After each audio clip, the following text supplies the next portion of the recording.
the last little bit I wanted to discuss actually was actually how you became an Ironman coach, because I actually didn't know that about you until recently, and I thought, God, that is so cool. Yeah, unbelievably so cool. And was that something that where, because you felt as though because of the performance aspects, I mean, that is one of the highest kind of achievements you could probably do as someone relating to fitness. So I wonder if you could maybe just discuss that a little bit. Okay, how to start without going on a massive long chat, because I do love this topic. Right. Well, to be honest with you, I started doing triathlons myself probably 6 or 7 years ago, maybe 8, if I can remember a particular client relationship, because they got me into it. Because I had 2 lawyers as clients, so I trained in alternate mornings. All right, and they both said, "Oh, we're putting in to do this sprint triathlon in a couple of months. Do you want to do it with us?" I was like, "No, absolutely, I do not. No interest, genuinely." I mean, I grew up in Devon. I did sports from the age of so early because I love being active. Cycle everywhere, run everywhere. I was on every sports team up to national level that I could get on. I was playing in overseas sports in the summer holidays. I joined the military at 18. I have ran and marched and tabbed more miles than I could ever possibly think to count. So the idea of, oh, right, you want me to swim, cycle, and then run? Go away. No interest. Plus, I've got to learn to swim, because I grew up in the old school of swimming where if you don't die, that's successful. Okay. You know, so the idea of spending months and months and months training, I'm like, no, I'm all right. And then they went, just do the sprint one. We'll pay for your entry to bend your arm. All right, fine. So I go off and I start jogging. And I borrow a bike from someone, which is not easy because, as I said, I'm 6'4" and 18 stone. You've got to find the right bike to fit that frame. You can't go and just pick one up out the nearest shop. Yeah. And my attitude in swimming was, okay, there's numerous small bays up and down the beach. Get down there during the week, put in some lengths across the bay, off you go. And ultimately, it got to that weekend of that triathlon, and those 2 lawyers decided they'd sooner go and watch the Rugby Sevens on the piss, so I went by myself. Wow. Which I then turned up at the same tournament, still in the t-shirt I put on after the triathlon, and went, bastards. But anyway, so I did that, and I did a few more sporadically throughout the next couple of years, and I thought, I do like this, because long distance running is getting boring. You know, it's just earphones in, ugh. You know, if you swim, you cycle, you run, you change discipline, you always change your focus. Mm-hmm. And then I was doing it sporadically, and then when I moved to Saudi Arabia for 18 months, I wanted a mental focus that was mine. So I did some research and I thought, okay, right, I'm going to do this. I'm not even going to sell it as something I do professionally. I'm doing it to advance my knowledge for my own training, and that is it. Mm-hmm. I don't even want to put it on my CV. I'm just going to do it for me. So I spend the time studying and doing it, and a couple of my friends, my peers, have also got the same qualification, and they're like, how are you getting on? Oh, I'm up to this stage. But that's a month of training. You've done it in a week. I've got nothing else to do in the evenings. I'm bored. I don't watch TV. Yeah. Yeah. So anyway, did the course of qualifications, and apart from a few friends of mine who were just recreational triathletes, if there's such a thing, I didn't really sell it. You know, a friend of mine, Sergey, Russian guy, given the name obviously, came to me and goes, right, he played Rugby Sevens with me when I was living in Saudi. He's like, I really want to improve on my cycling. All right, we'll look at your biomechanics. You sit on the bike with a hunched posture and given your hip flexor mobility and everything else in your ankles, you are what I tend to call bleeding potential. You're putting in the effort, but your stroke rate is decreased because you don't move very well. So we fixed all that. Lo and behold, he's putting in markedly quicker times on the bike. Great. So I started doing that, and then I moved back over here. And there's a very big triathlon community in the Middle East, believe it or not, because a lot of the expats that live here tend to have a bit more drive about them for what they want out of life. That's why they become an expat. I'm going to go and work in this country. I'm going to go to this part of the world. So that became another tier of professional service that I could do. And it was an interesting experience because coming from a long-term military career, 9 years, you can motivate yourself to do stuff, but an awful lot of what you have to do, you have no choice in. You know, oh, here's a 3-mile run, here's a 6-mile tab, we're going to Wales for a week. Ha, joy. You get on with it because you have to.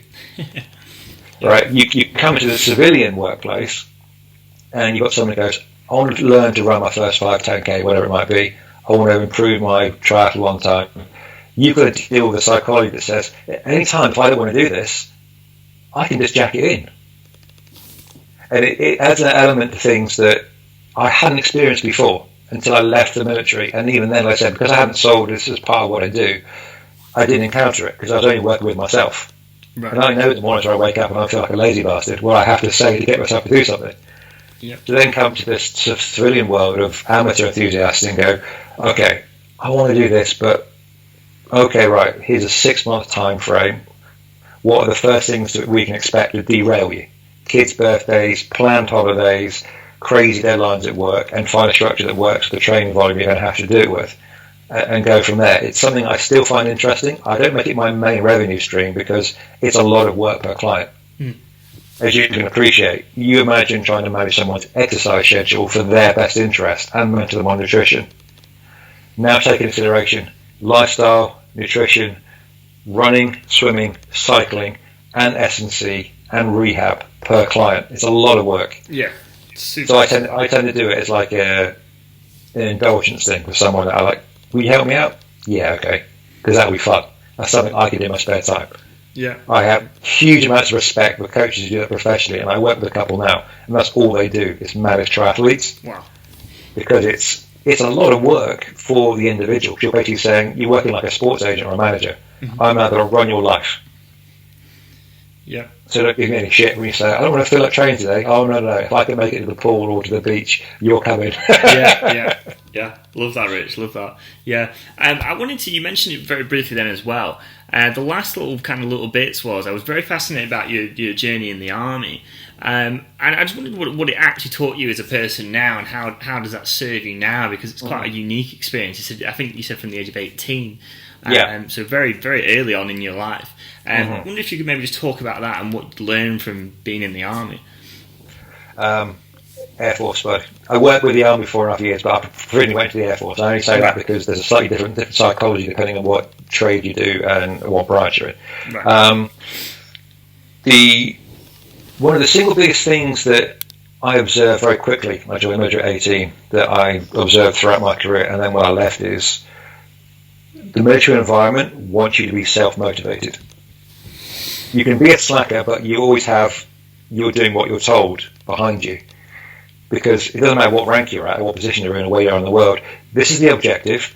Your personal and emotional opinion of the subject doesn't matter. You know, you're doing 18 hours of work in what you thought was a 12-hour day. Tough shit, get on with it. You're going to go to this part of the world and do what you're told until you come back. I don't want it. Tough shit, get on with it. So you know, I had that from a young age anyway, because I grew up in an environment where if you want to do something, mum and dad went, okay, off you go. You know, we'll drive you to the sport event, you're going to do it. So self-motivation normally is not much of an issue for me. You come to the civilized world, civilian world, and someone comes to you and goes, okay, I want to do this, but guess what? I've got a wife or a husband, I've got kids, I've got a job, I've got a bad attitude, I'm hungover. All of those things may take precedence over our relationship as a coach and a client. So you have to foster a slightly different relationship. I mean, and to be honest with you, there's times where it's a bit of a struggle from coming from an environment where, why are you motivated? Oh, that's right, you're not a military person. I don't have it now, not too far out of the job, that was there and back in my head. What the fuck do you mean you're cancelling for the third session in a row? Okay, yeah, you can do that, because, you know, as I remember hearing Samuel L. Jackson, the actor, say some time ago in an interview when he was talking about his relationship to a personal trainer prior to a movie role. The guy was like, come on, you can do some more of this. And he said, then he stopped, put his towel down and went, motherfucker, you work for me. I don't want to do it, I'm not doing it. So, you know, it's finding a place that works for the role that you have with each client. And like I said, there are times where I actively want to go back into that headspace where my personal feelings on something for my own training aren't relevant. Because we all know, given the choice, there is a point where we will opt for comfort. I don't want to do these last few sets. I don't want to get up this morning before work and go for a run. I don't want to do this, or whatever. And I regress sometimes mentally to a point of, I don't give a fuck what you think. You're going to do this. there's been times where I've been in the gym and I've been deadlifting or whatever else, or I've been doing something where I'm in a headspace of, oh, fuck, and people will avoid me like the plague. Yeah. It's like, he's got his headphones in, he's focused, leave him be, because he's in his headspace. And I think to the people that you might meet that are very self-motivating or maybe have a military background, it can be something that civilians, again, don't necessarily understand. The idea of you have to achieve your objective no matter what, because there are other factors reliant on you achieving your objective. It's not something that's taught in the civilian world unless you're in certain kinds of professions, because it doesn't need to exist. Yeah. So it's a singular mindset at times. It is a very good thing to have, and there are times where it's not such a good thing to have. Yeah. Because you can become very, very linear in your mindset. I'm here, I want to get to there, that's my objective, and things just get forgotten about. You forget what you put on the oven to cook because you're 2 hours into what was meant to be an hour of writing on the computer. You forget Skype conversations with your parents because you're in the middle of prepping something for tomorrow's gym stuff. Yeah. It doesn't happen all the time with me, and I know I'm not the only PT or coach or trainer with a military background that has that same singular mindset at times. Yeah. Like, remember ages ago when I asked you to write for my first website? Yeah. I despise what's it called? Not Squarespace. That's what I use now. The normal WordSpace. Whatever it's called. The older way of building a website. Is it WordPress? WordPress. That's it. Yes. Yeah. WordPress. I used to go, okay, right, I'm going to update 3 photographs, or I'm going to put this blog thing on there, or your article. Yeah. And what should take 10 minutes in professional, I don't have the knowledge of that software, but I would be damned if I go to bed until I've done it. Yeah. So all of a sudden, I started at 9 p.m. It's 1:30 in the morning, and the dog's looking at me going, "Why the hell are you still on the sofa?" But I'm like, I will achieve this goal. Yeah. Sometimes it's a boon. Other times it's an annoyance to everyone else who knows you because they're like, "Oh, for God's sake, give it a rest." But it's something that I try and impart to the clients that I know need it at times. Yeah. There's been some of the smaller ladies I've trained, for example, have had a real issue with the idea of they can lift heavy. Because, I'm small, I'm 5'4", I'm a 35-year-old woman with 2 small kids. I don't do heavy stuff. All right, okay, so I'm going to change your mindset. You would have come in and go, fuck it, blah! But I would get you from where you are now to where you're going to be. And you have those conversations and you try to pull someone apart layer by layer and go, right, why do you think that? In one instance, I've always been told I'm a girl. That was one client I had. Another one was, I don't like making noise. Genuinely, that was her concern. Okay. That pick up weights and drop them, everyone's going to look at her. Yeah. So, me being me, to dispel that rumour straight away, picked up the bar that she was going to lift, held it above my head and dropped it. And there you go, no one gave a shit. Happy? Love that. Yeah. Love that. And go from there. But like we talked about before earlier today, it comes down to the personalities involved in what you're trying to achieve. I mean, I'm sure you know who Ross Edgley is. The name rings a bell, but I can't say who he is. Okay, right. So, surmise then, about 18 months ago, I think it was, maybe 2 years ago, he swam the entire coast of Great Britain. Right. And he's been, for 10 or so years, the sports scientist lunatic that he is, taking all these crazy endeavours and going to parts of the world to look at the extremes of different psychology and physical experiences to see what it produces in the human experience. Right. I'm halfway through reading his latest book now that came out. Ross, if you're watching, by the way, buddy, an autographed copy of the book would be nice. I just bought it online. But halfway through his book now, the latest one that came out a couple of weeks ago, he's talking about the extremes you experience of fatigue when you say, hey, guess what? I'm going to swim 6 hours on, 6 hours off until I swim around Great Britain. Without a pause for being sick, without a pause for an injury. When everything's going, weather's bad, my tongue's falling apart from saltwater exposure. And that's a civilian who's never been in the military. But he has got himself in that headspace. And as he says in numerous interviews, he's got a lot of friends that are on Marines, which sort of helps explain things to him in some instances. But at the same time, he comes from a coastal naval family who've always been work hard to achieve what you want. He pulled a mini for a length of a marathon around Silverstone racetrack to see if it could be done. He climbed a 20-metre rope up and down the height of Everest. Wow.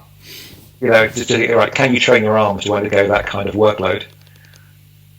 And if you Google him now after this and look at the photographs of the guy, he's like 5'6", but he looks like he should be carved out of marble because he has all year round very little body fat, and he has the physique that I'm pretty sure most guys would like to achieve in the gym. Yeah, funny how that works. Yeah, but his mindset, he doesn't train for physique; it's human performance. Can I swim like a lunatic? Can I pull this weight? Can I carry this? And I look at some of his social media feeds where he has a gym in his home. So it's like when he can't make it to the gym proper, he's got a squat rack and everything else, and he's doing pull-ups with insanely big dumbbells tied around his waist. Like, that's today's workout. Off we go. And just hammer out the reps because he can get himself into that headspace. That's amazing. Yeah, love that, Rich. I definitely feel as though I mean, maybe not to that in terms of physical performance, but in terms of that mentality, I did almost suffer from that myself in the sense of, like recently, just for example, I was trying to upload a video, and I'm so annoyed by this restriction mode on YouTube. Oh my god! And I was the same thing. I had this ability just to ignore all the discomfort and stuff, and I was there up until about 20 to 5 in the morning, still trying to do this, just re-uploading it, re-editing it. I am going to achieve this. Yes, and it was literally, you know. Nothing was going to stop me doing it, and it blessed my girlfriend as well, like staying up with me. I feel as though in my relationship with my girlfriend, she provides so much balance to my life in the sense that I would normally go, you know, fuck this, let's just try and do it for the next 3 days non-stop, all chips in. For someone, I would probably say I have a lot of conscientious behaviour that I look towards, challenges, stimulating, stuff like this. And it sounds like you're on a similar level, that you seek that challenge.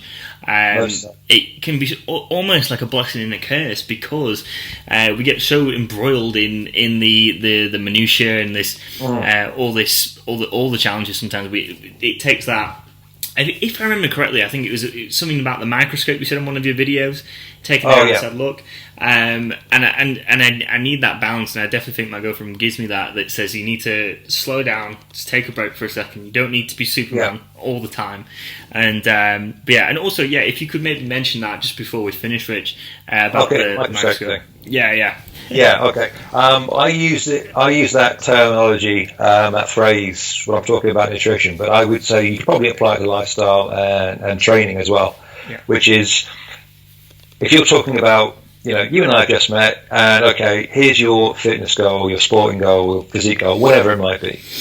I can guarantee you, most people you ever speak to, okay, let's see what you think you regard as healthy food, healthy eating habits. Go. They're going to go, oh, okay, chicken breast and salad and lettuce.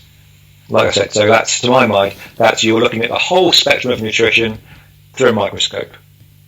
I can only eat this, I can only live on this, everything else is off the table. So my goal when I have that conversation with a client or a consultation is, right, we are now going to reverse that microscope.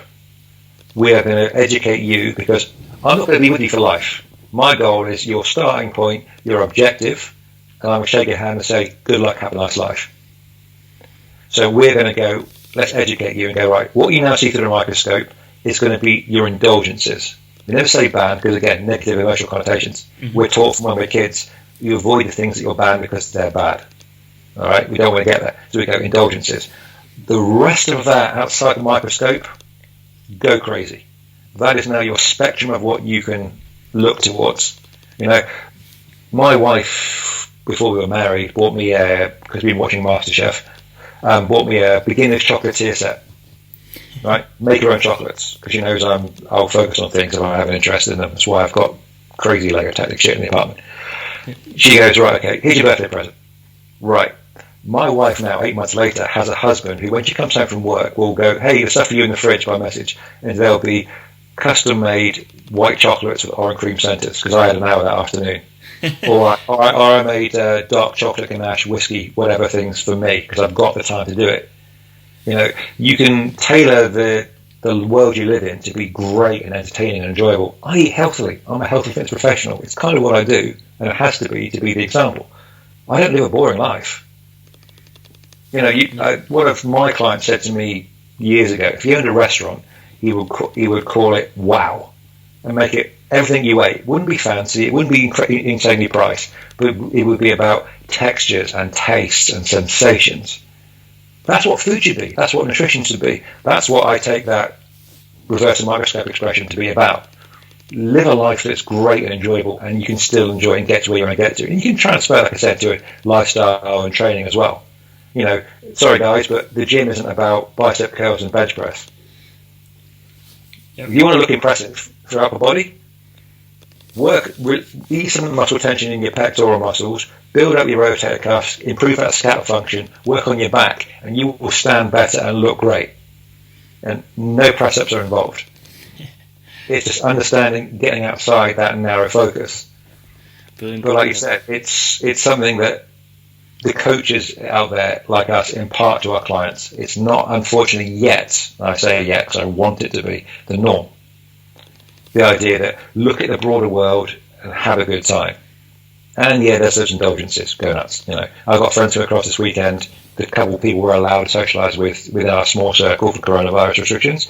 We're making cocktails from scratch because life's about fun. Love that. Enjoy yourself. That's what I tell all my clients. Your birthday's coming up. Your daughter's getting married. Christmas. Go nuts. Just don't undo the last 3 months. Yeah. And go from there. Life's for living. Love that, Rich. Yeah, love that. Yeah, and it's definitely very transparent in the way you come across online and everything as well. That you do have this amazingly, very good work ethic and have such a very integrated approach to health and fitness. But you also live, you're absolutely welcome. But you also promote as well. Come on, let's have some fun as well. It isn't just about we're in the gym 24 hours a day. It is like we want this to be the best thing on the face of the earth when you're here. You work your hardest, but I also want you to live your life well, which I absolutely love. In terms of just wrapping it up now, Rich, sure. What's the best way to get a hold of you if someone had a question for you or to look at your work? Okay, the information thing. Okay, right. My website, which has a load of new content coming soon, is www.thebodyengineer.training. Okay. My social media is RP the Body Engineer. I'll tell you in a second why I have that as a professional name. I was given that by a client of mine. And I don't have a Twitter account that I use, so you won't find me on there. So your best bet is my website, my Instagram, and any questions in general. You can find the email address on my website, but it's inquiries@thebodyengineer.training. All right. Okay, so I said, the Body Engineer.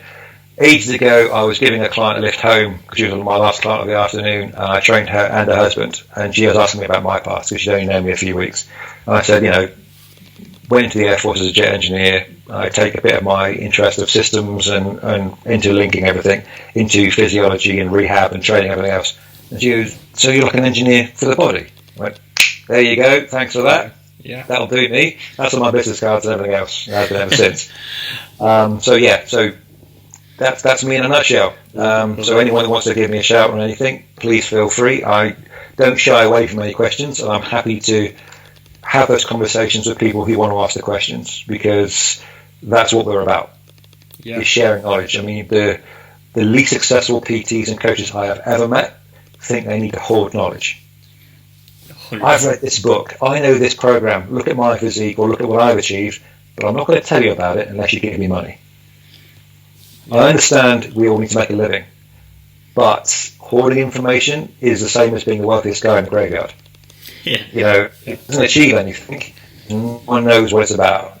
If you go, hey, there's no new human body parts being discovered.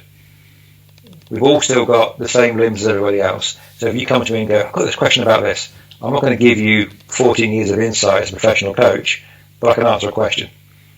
Yeah, absolutely. Yeah, I think I was watching a video with Tim Ferriss, and he was saying, I don't want to operate from a vantage point of secrecy. And I think that's so true with what you just said. Absolutely. The guy on top of the hill knows everything. He's by himself. What's the point? Yeah. Love that, Rich. Yeah, I love that. Well, we'll wrap it up there, Rich. I've absolutely thoroughly enjoyed that. Very, very insightful. And I think I've learned. It's been a pleasure, mate. It's been a pleasure. Absolutely. Hopefully, maybe in the future, maybe do some more of these. I really, really enjoyed that. So we'll wrap it up there, man. And I hope you have a nice day. And we'll speak. You too, buddy. Take care.